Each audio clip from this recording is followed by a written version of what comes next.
একেবারে আপনাদেরকে দেখাচ্ছি সেই ছবি।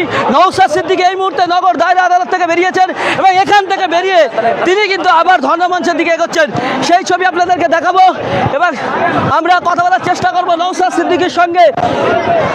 এসেছিলাম, দুর্ভাগ্য আমাদের রাজ্য প্রশাসন, রাজ্য সরকার প্রশাসনকে কাজে লাগিয়ে আমাদেরকে টানতে টানতে শান্তিপূর্ণ ধর্ণা মঞ্চে বসতে না দিয়ে তুলে নিয়ে গিয়েছিল। আমরা আমাদের পক্ষ থেকে আমাদের নেতাদের নির্দেশ দেওয়া ছিল কোন রকম আইন শৃঙ্খলা অবনতি হোক, এই ধরনের আমরা কাজ করব না।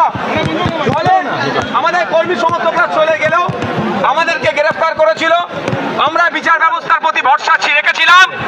আজকে মাননীয় বিচারপতি আমাদেরকে জামিনে মুক্তি দিয়েছে, আমরা মুক্তি পেয়েছি।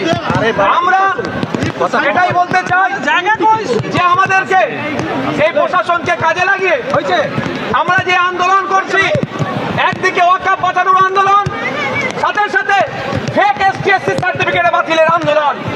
একদিকে যেমন এসআইআর এর নামে নাগরিকদেরকে আতঙ্কিত করা হচ্ছে, আতঙ্কিত মুক্ত করতে হবে।